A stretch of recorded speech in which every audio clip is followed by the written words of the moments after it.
All right, good afternoon, logisticians. I hope you're enjoying this tremendous opportunity to network, explore mission generation under attack. Senior leaders, industry partners, airmen, guardians, thank you for the opportunity to showcase your chiefs on this enlisted force generation panel. As you just heard, I am Brian McRory. I'm a consultant with Deloitte, proudly supporting the A4 in their unwavering efforts to institutionalize the multi-capable airman.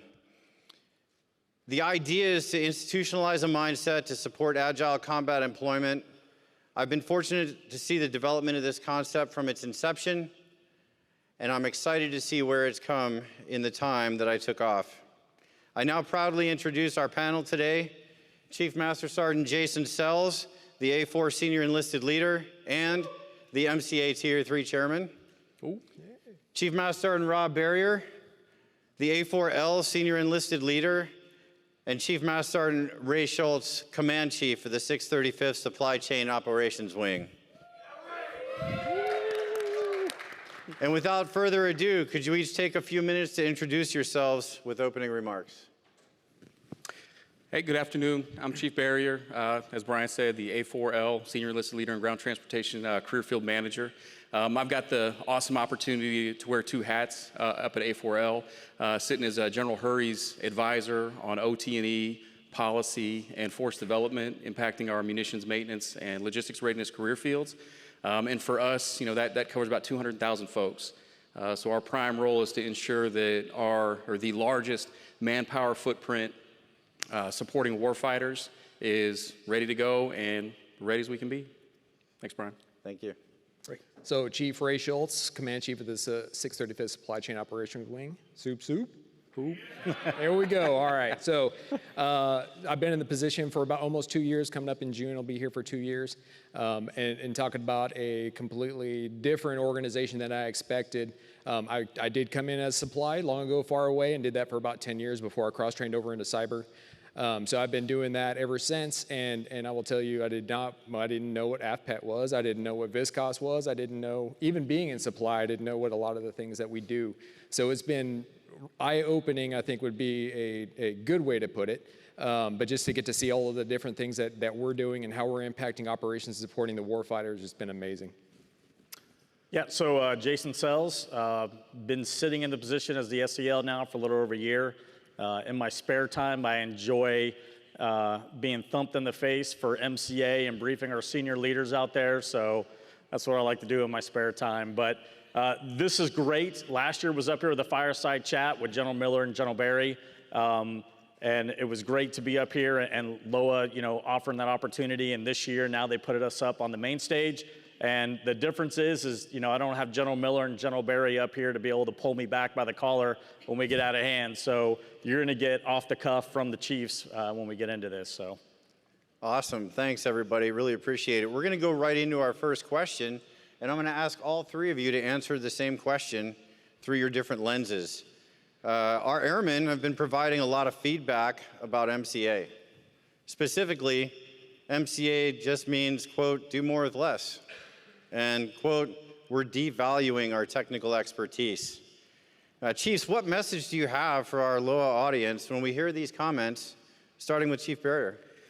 So full disclosure, I think the first time I heard MCA, it was bookended with the analogy of, I think, a dental tech refueling an F-16. And I was just coming out of LUD, and I had my Grandpa Simpson moment where I was like waving my fist at the air, saying, I can't believe this is what we're doing. But it was totally wrong, because what I was doing is I was applying rationale for how we fought the last 20 years for a paradigm shift. I don't think MCA is doing more with less. I think it's being more deliberate about how we support our warfighters. As General Minahan said today, and you guys have all seen, the briefings, our fight with the pacing threats and the VEOs, it's going to require us to do things differently than we've done in the past. And I think MCA is the path for us to get there, as it's nested in our AF4Gen and MCA construct. I know we have a lot of folks in the room that have a lot of scar tissue built up when it comes to things like JET and ILO and CST and ECST, where it was really acceptable for us to just push folks out the door with some of the training they needed, some of the skills they needed, and the idea that they can get spun up downrange. We're not going to have that luxury.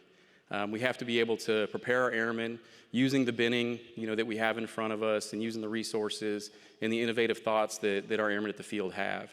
So I don't think it's an issue of, doing more with less. And when we start talking about devaluing our technical expertise, I think if anything, we're highlighting the technical expertise that our airmen have, because without the professionalism, knowledge, and skills that they possess at this day, MCA is not a topic of conversation. We're only going to be able to execute it because of the technical expertise that our airmen have. So that's all I got. Thank you. Chief Schultz? I know. You didn't right? lead me. Just kidding. So, yeah, I think one of the things we're not super good at, and I've noticed it through the 25 years that I've been in the Air Force, is communication. I think when we had initially launched it, it was very much the messaging was the same. Hey, you're going to have a dental tech out there launching aircraft, and obviously that's not the intent and what we're trying to get after. So. I think communication is a big key of that, and that's giving out examples of, hey, this is how we're already employing multi-capable airmen. I think we're doing it largely across the Air Force. We just don't advertise it that way, right? We've just now assigned it a moniker, expectation management, whatever we want to call it. But at the end of the day, we're just making sure that, again, we can operate downrange, because we're not going to have the flex or the ability to launch a complete UTC. It's going to be parent tailored based on the mission that we're going to go support, and there's going to be people that need to pick up the slack. Again, I think a lot of it is based off of communication, and again, we don't do a very good job of communicating that and what we're doing today and how we're conducting MCA operations already. So that would be one thing that we need to work on. Excellent. Chief Sells? Yeah, so as I look at this, right, when I go out there and do the briefings, the question I always get is why did we name it?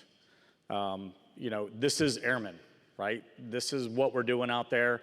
When we talk about doing more with less, we hear all the gossip out there of you're just asked us to do more with less. The reality is we have been doing some of these things more with less.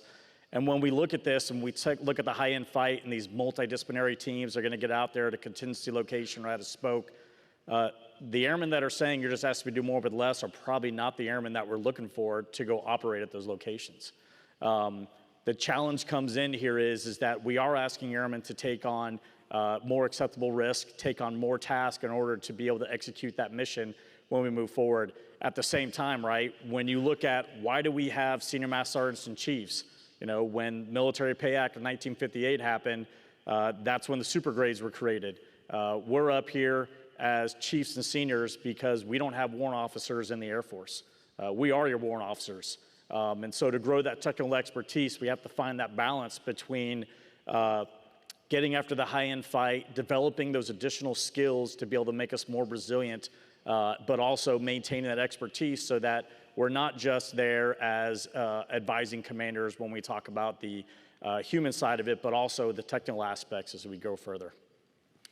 Phenomenal. Very concise statement. I appreciate that. Many people feel that the strategic prioritization of logistics for our national defense has been undervalued, especially concerning our airmen conducting logistics under attack. Chief Berrier, what challenges do you see to effectively communicate log-R inclusiveness into the AFRGen regarding ACE and MCA? Yeah, so, we start talking about our log-R AFSCs, I think sometimes we have a messaging problem, right? When you think about a grouping of AFSCs, it's hard for me to imagine, ones that are more tied to the planning, generation, execution, sustainment, and reconstitution of our warfighters. But we're so tied to it that I think sometimes we just forget that we're knocking it out both in the expeditionary environment and in garrison. I think if you look back to the last year and a half and the things that we did through OAR, OAW, the war in Ukraine, and even recently some of the stuff we've done in Turkey post the earthquake, it's our logistics readiness airmen that have made so many contributions, and a lot of that's coming from the folks in the room and their airmen getting after it at the tactical level. So I don't think we have a value issue when it comes to what our log-R airmen, what they'll play when it comes to the AFRGen, MCA, and ACE construct. We are in the fight, and it's synonymous with what we do. And I think to zoom out a little bit, when you look at the OIs and, the action orders, and even most recently the future operating concepts, it's not just the log-R communities the underlying theme is logistics, and that's big logistics with our maintenance munitions and logistics readiness AFSCs at the forefront. So even though it may have been undervalued in the past, we are going to be that focal point for getting after it and tackling those high-end fights, the VEO fights, and those pacing threats that are going to be in front of us. Incredible. I'm sure that puts the room at ease. There's a lot of movement within the Air Force regarding agile combat employment. As a matter of fact, during last year's LOA symposium, the Ether Sprint presented the Janus project and recommended integrating expeditionary skills and mission generation tasks into the training life cycle of an airman. Chief Sells, can you elaborate on this? And how has it been affected by the basing and logistics enterprise strategy and the multi-capable airman? Yeah, so it was a great presentation last year. What I'll say is that the highlight is that all airmen are MCA. And what do we mean by that, right? So we keep hearing, the messaging out there that MCA is a mindset, and it is. When we look at it, though, there are some cross-functional tasks that go into this. And what the Janus project was integrating some of those tasks that are directly tied to mission generation, that those are integrated into the CFETP to that training record. Additionally, pulling in those readiness tasks and putting those in there as well. What wasn't around then was Ready Airman Training Program. So back 1 October of this year, or 22, A3 rolled out Ready Airman Training. Underneath that umbrella, we have what we know as the 12 Ready Training Areas, which builds the foundation for readiness underneath the currency model versus being a just-in-time model. And then we have the Advanced Readiness Training, which is where a lot of our airmen that are going to be MCA to support ACE, that scheme maneuver, will attend or complete some of that training. So the challenge came in is, are we going to pull these readiness tasks and put these in the CFETP? The answer was no. We have underneath the Force Development Council a way to be able to integrate those tasks through. We're managing that through the My Learning platform. But when we look at this, it doesn't stop the personality of a curriculum manager or even the functional authority to pull some of those in there. The challenge comes in when we look at this is looking at this, as you heard General Minahan speak earlier today about, effects-based versus platform-based. We talk about, we've got to look at the lens of not being so functionally focused versus capability focused. And that's pretty important, especially when we look at our task force modules as we get after mission generation, or we're getting after C2, EAB, OAB as we move forward. So all of this has lent itself that we are all MCA, and so it's really laid out the foundation as we move forward to be able to integrate the task and be able to help develop some of the data that we're pulling together to be able to present some information out to the field. Excellent. Chief Schultz, you were telling me earlier that you have a vignette from Holloman with the MMG that you might be able to share to amplify some of those comments? Absolutely. So we've got some outstanding bearmen down in Holloman that are executing MCA every day. So they have two big teams that they go out, J1 and J2. J1 is about 12 bearmen that are largely responsible for deploying and setting up bear bases, right? So you have Power Pro electrical systems, HVAC, water, and fuels troops that all go down. But they work together, right? So as they're setting up a bear base, they're performing each other's tasks. As obviously, they get some training before they go down range, and they're not just, the wild, wild west down there. But so get some training before they go down range, and then that way they're able to execute and get things stood up. Because again, they just don't have all of the manpower that they need to execute those things, and their miscaps allow them to have some flexibility on how they execute it.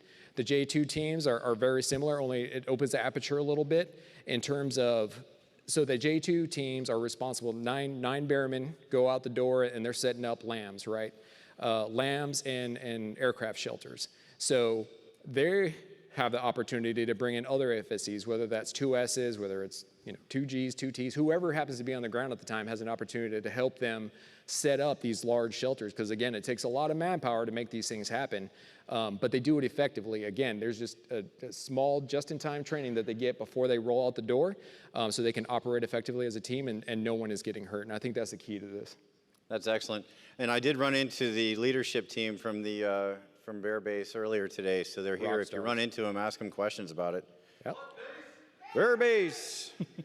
Did you call him? That must be Chief Vanderpie. That's awesome. Okay. The AFRGEN initial operation capability is approaching.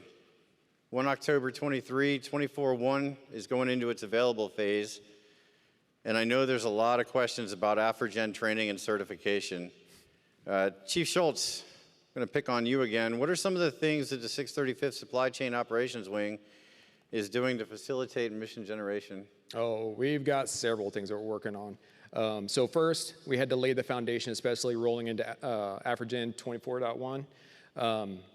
By that, I mean updating our miscaps, because they were largely based off of how the functions of a deployed LRS versus the enterprise level mission that we perform every day. So that was the first thing we had to do. There was a lot of work by our airmen to come together, see what that looks like, apply it evenly across the SCOSs more specifically, and get that implemented. Now, once we have that in place, we can start taking a look at our FIC codes, FIC 1, FIC 2, deployed in place to make sure that we have the right mix across the board.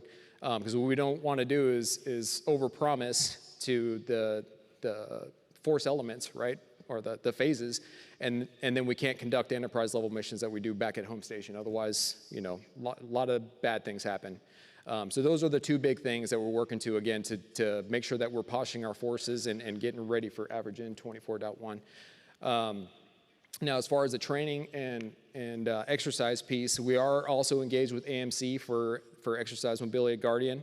And what that looks like for the SCOW specifically is basically, hey, we're going to deploy an entire tip fid, right? Snap the chalk line of capability. This is where we're at. Go forward, do good things. And so an example would be, let's say we were tasked to deploy about 500 vehicles, right? So what does that look like as we start walking through that process, start sourcing vehicles? Are they available? Are they serviceable? Can they go out the door? And if they're not, what are alternate sources that we need to get after? This will really give us the data that we need to do gap analysis to figure out where our gaps and seams are at so that we can start really getting after that portion of it. Now, not largely, 100% of our airmen are all tenant units, right? So we have to reach out to our host base units, host base wings specifically, to really get our airmen involved in their ready airman training and their phase 2 exercises, right? And this gives us an ability to put our airmen into the CWEDE environment, if you will, or just an expeditionary environment in general, so they can get the reps and sets in before they go down range and are put into that into an expeditionary environment, if you will. So that's that portion of it.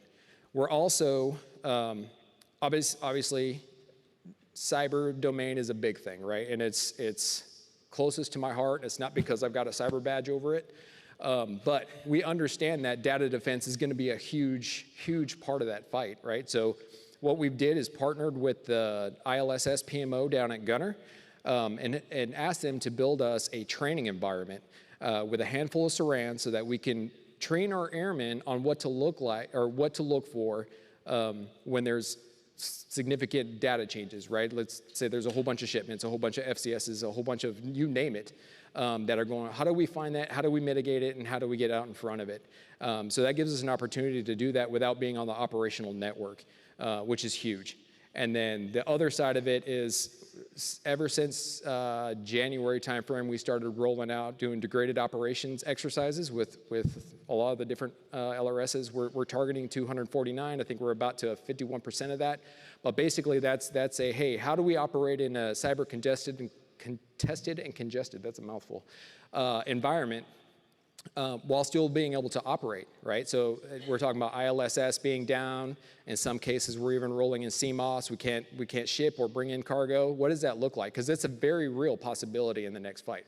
So there are all those things, and those are just a handful that how we're trying to do it while, you know, we're waiting. I don't know if HAF's got any updates as far as training certification, what that looks like. So I can. Yeah.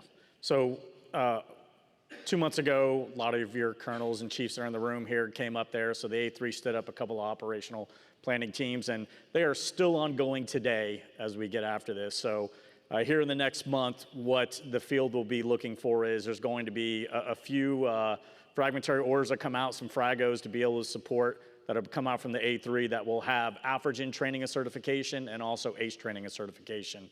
What this is going to entail is going to have those METs, things to be able to, the desired learning objectives, things to be able to measure yourself so that you can exercise, train, and certify your units to, and it's going to have some direction in there about who is the certifying authority as we go through this. So additionally, we've had a lot of help on this one, but we're pushing out an MCA Frago as well. The fact is that we talk a lot about MCA, but we have nothing out there that is signed, nothing within an order, within a policy, except for Doctrine Note 1-21. So that's what myself and the team has been working on, is trying to push out some guidance and intent, because we talk about enough that's up here, and maybe some of us have MCA fatigue as it is. But the fact is, we need some guidance. The field just wants to know what is MCA as we move forward. That's phenomenal. As we prepare, I think you saw the QR code for questions and answers. If you guys have an opportunity to put some questions up, that'll be great. We'll go ahead and answer those as the best we can. In the meantime, I wanted to talk about the TOAs. There's a lot of multiple TOAs from multiple MAGCOMs, and I believe the consent from the field is it gets a little confusing sometimes. Do you have anything to add to clarify that, Chief Sells? Yeah, so when we say TOAs, we're saying table of authorization. So back in May of 21, our DCOMs asked before the MCA working group stood up and we had the ACE task force out there, asked a handful of SMEs really out of the Expeditionary Center and the A4 to be able to develop a first table of authorization. What the intent is to develop a baseline of AFSCs and tasks that our airmen could be able to train to, and the point is that it was reciprocal. If I went PCS from Massawa to Spangalum or to Shaw, that those tasks would transfer with me from a baseline. The intent was never to develop this as a letter of X's, as it's known as, but it is come out to be looking like a letter of X's. It's really a guide, something that for career field managers to be able to pull those tasks into the CFETP, and some of our AFSCs have already started doing that. But it was never the intent to say that my AFSC is not on this table, I can't perform these tasks. That was never the intent. It was a training to be able to get after there so that you can start doing some guidance and intent to be able to get after whatever it's mission gen or whether it's XAB, so that you can get after it. So far we have the fighter CAF TOA that's established, that's been approved to the DCOMs. We have the MAF one as well. Strategic Bomber Force just approved theirs, and we're working on an XAB TOA, which is going to be one of the hardest ones to incorporate C2, EAB, and OAB. So it's a challenge to move forward, and we appreciate everybody's effort as we try and get this right, just to give some sort of a planning tool that's out there. Excellent.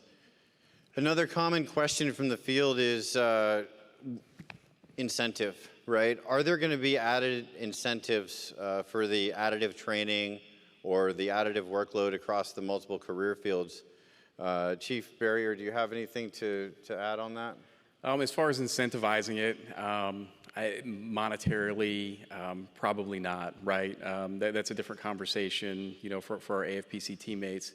But I think the tasks that we're going to pick up along the way, I'll go back to, one of our 2G MFMs, Nick Casella, who kind of used the adage or the moniker that, it's not about the bullseye, which are your functional, core tasks. It's getting to those tasks around the bullseye.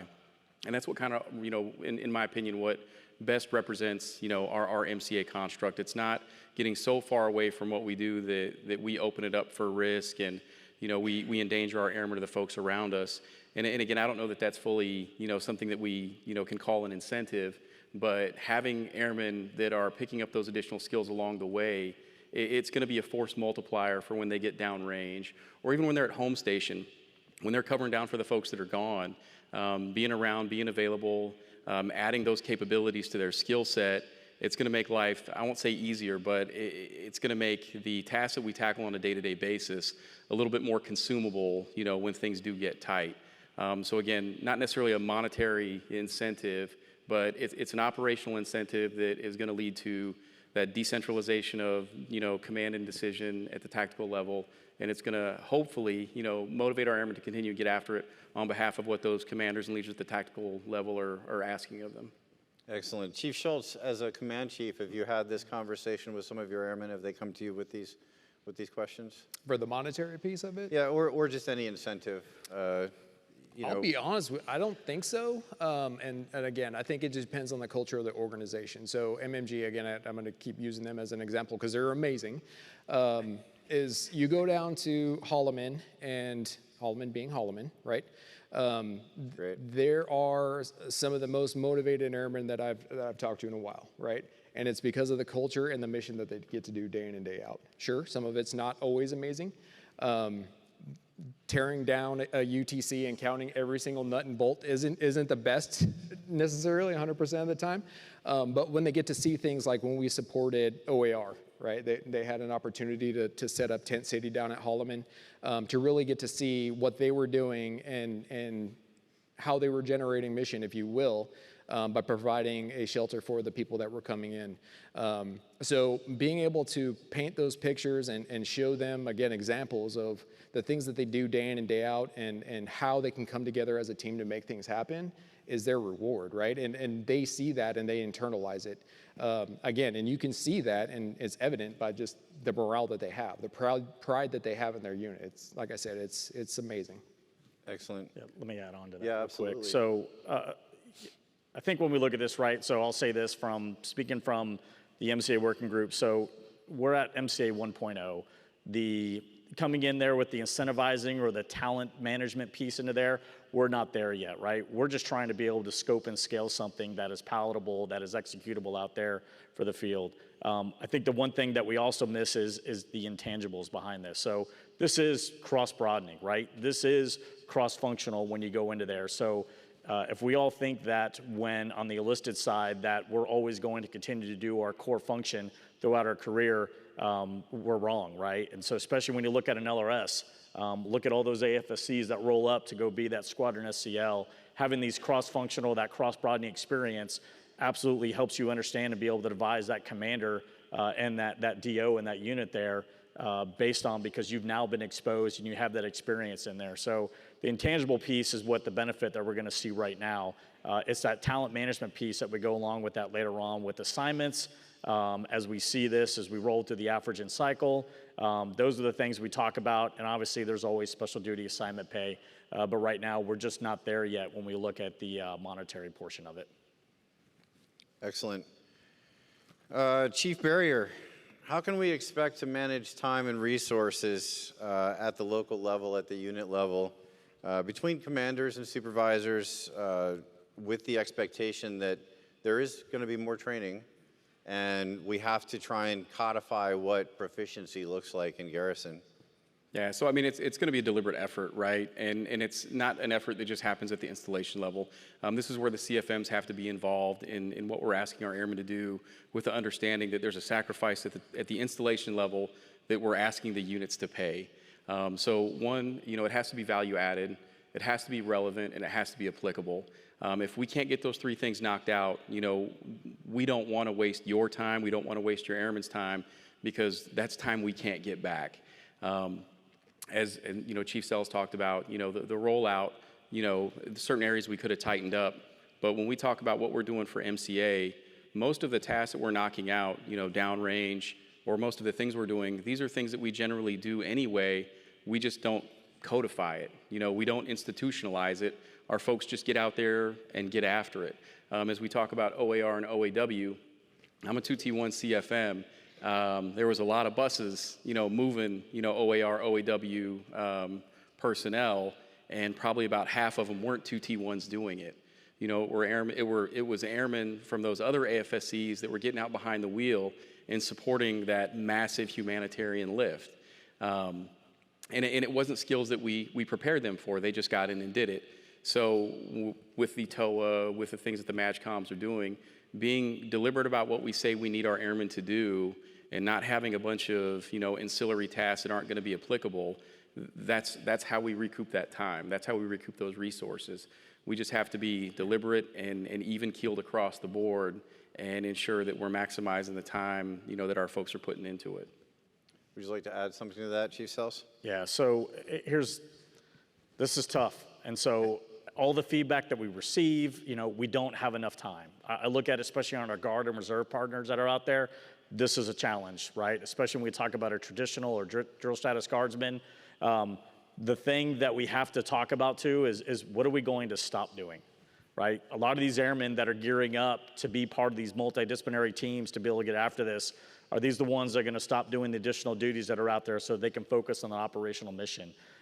Is there other things that we have been doing that has no value added, as Chief Berrier said, that we need to focus more instead of being functionally focused to be more of that capability focus to move forward? So it's one of the feedback that we get when we provide the briefings that are out there is, what are we going to stop doing? And that's something that we have to be able to look at, especially to you, the leaders out there, our CGOs, our NCOs that are out there really looking at this when we talk about, accepting risk at the appropriate level and how are we going to manage that as we move forward. So it's a challenge because here we are trying to resource this and get after something that seems sometimes unattainable as you try and move forward after that, because it is a lot of training. I will be completely honest. I remember when we developed that first table of authorizations, and I sat in that room and they said, can we execute this? Big hesitation. The answer is yes, but there's a huge cost that goes along with this. And that's where we look at this of what are we going to stop doing? Excellent. Chief Schultz, do you have anything to add? No, I would just say leverage innovation, right? So I'll tell you, we have some airmen within the SCOW that are doing amazing things with bots, right? So they're finding processes and procedures that they can take out of taking the manual portion out of doing them, right? So comparing one spreadsheet to the next in one system, data from one system and putting it into another. They found ways to leverage bots to do that automatically, right? So it's saving hours and hours of manpower that would have typically just been, obviously this doesn't apply for all AFSCs, right? Until we can start getting self-driving buses and planes and stuff, which hopefully, no. Anyway, so until we get to that point, that doesn't work for every single case. But I think there's an opportunity definitely to take a look at innovation and what we can improve on so that we can stop doing the stupid things, right? Why do we keep wasting time doing X, Y, and Z when it was largely based on AFIs from the 90s, right? And that's the thing that drives me crazy to no end is a lot of the processes and procedures are based on things that we used to do way back in the day, and we haven't changed it because, I don't know, pride and ownership, whatever. I've always done it that way, and that's all well and good. But we've got a lot of technology and a lot of innovation that we need to leverage to take that workload off our airmen so that we can pivot that time and move it over to things that are important, things that matter, things that are actually going to impact the mission. Excellent. Chief Sells, you spoke earlier about some of the intent that the HAF is looking to push out. Can you explain for the crowd here a little bit about the difference between MCA and MCA in support of ACE? Oh my God, you're really going to ask me that? You're welcome. You're welcome.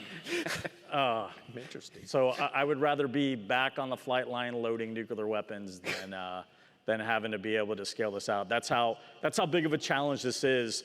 When we started off doing MCA, it was MCA for ACE. And then as we scale this back and we talk about all airmen are MCA, that is a challenge. General Brown has said, I can't have ACE without MCA, but I can have MCA without ACE. And that's a pretty powerful statement when you hear that. And so how do we integrate that into there? So some of the things we talk about, right, is we haven't defined what a mindset is. We have a service mindset that's out there when you get in those 24 foundational competencies that nobody probably goes out to my vector for, but it's the mindset piece that goes into it. That's always the foundation of all this and move after it. As we get into there, though, now we're getting into those functional, those occupational tasks that are there, rolling in those competencies as we look at this, and then we get into those readiness skills. Here we are now going to a currency model as we move out with this, but then we also have finally the balance between that advanced readiness. I saw Colonel Burke out here earlier, and these are the things that we work through the Ready Airman Training Council of outlining what does this training look like between the airmen, because MCA for a bomber does not look the same for a fighter. And AMC as well, when we look at the math, and then even when you get into the soft side of it for AFSOC as they're working towards those mission sustainment teams. So it's absolutely a challenge when we try and say this. It's one of the hardest problems that trying to articulate this, and the feedback I always get is what is the difference between the two? And the answer is that when we look at MCA for ACE, this is very few airmen that are going to, with a special set of skills, they're going to be highly specialized. These are probably going to be what you look at is your top 10% that are out there. So when we're doing that scheme and maneuver, our best of the best airmen are out there forward deploy doing distributed operations, but back here at another location, could be at the MOB, could be at the forward operating site, we still need to employ multi-capable airmen as we execute this. So there's going to be MCA when you look across the AFRIGEN, or it could even be MCA when we're talking about convoy operations at Malmstrom. You can employ MCA at any location. And that's why this guidance and intent is important, because we developed a framework, but now it's time to put out the model along with these definitions so that we're no longer having strategic leaders that STRATCOM, as Chief Schultz talked about, right? The strategic communication, trying to get out there for what is MCA when we talk about ACE and what is MCA for all airmen. Well, I appreciate you fielding that softball for me. That's a good one. I'm sure the audience appreciates it. In our closing minutes here, Chief Berrier, do you have some final remarks? Some words of wisdom. Probably not that. Well, words. Yeah, some words. As we're in a room full of logistics professionals, and we talk things about MCA, ACE, and AF4Gen. This is the opportunity for crosstalk and lessons learned. We have so many pockets of excellence, across our Air Force where folks are just flat out getting after it, and their airmen are doing amazing things. Use this opportunity to share those lessons learned and those good stories. And the bookend is, we talk a lot about China, we talk a lot about Russia and Iran and those VEO threats, but hands down, we still have the best Air Force in the world, the best Air Force the world has ever seen.